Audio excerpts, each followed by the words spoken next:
The Tiny Seed by Carle. It is autumn. A strong wind is blowing. It blows flower seeds high in the air and carries them far across the land. One of the seeds is tiny, smaller than any of the others. Will it be able to keep up with the others? And where are they all going? One of the seeds flies higher than the others.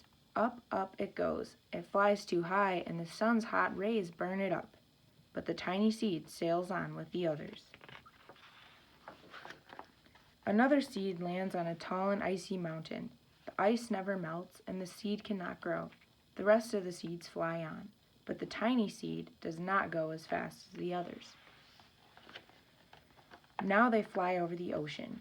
One seed falls into the water and drowns. The others sail on with the wind, but the tiny seed does not go as high as the others. One seed drifts down onto the desert. It is hot and dry, and the seed cannot grow. Now the tiny seed is flying very low, but the wind pushes it on with the others. Finally, the wind stops, and the seeds fall gently down on the ground.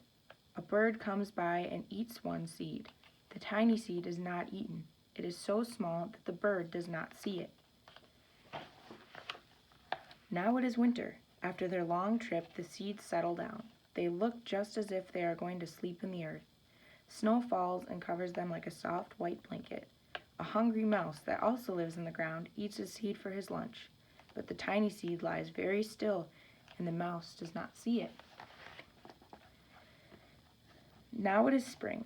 After a few months, the snow has melted. It is really spring. Birds fly by, the sun shines, rain falls. The seeds grow so round and full they start to burst open a little. Now they are not seeds anymore. They are plants. First they send roots down into the earth, then their little stems and leaves begin to grow up toward the sun and air. There is another plant that grows much faster than the new little plants.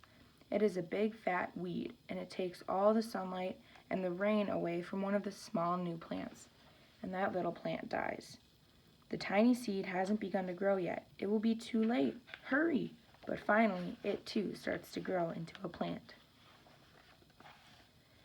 The warm weather also brings the children out to play. They too have been waiting for the sun in springtime. One child doesn't see the plants as he runs along, and oh, he breaks one. Now it cannot grow anymore. The tiny plant that grew from the tiny seed is growing fast, but its neighbor grows even faster. Before the tiny plant has 3 leaves, the other plant has 7. And look, a bud, and now even a flower. But what is happening? First there are footsteps, then a shadow looms over them, then a hand reaches down and breaks off the flower. A boy has picked the flower to give to a friend. It is summer. Now the tiny plant from the tiny seed is all alone. It grows on and on. It doesn't stop. The sun shines on it and the rain waters it. It has many leaves. It grows taller and taller.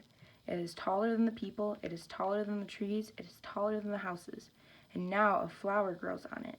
People come from far and near to look at this flower. It is the tallest flower they have ever seen. It is a giant flower. All summer long, the birds and bees and butterflies come visiting. They have never seen such a big and beautiful flower. Now it is autumn again.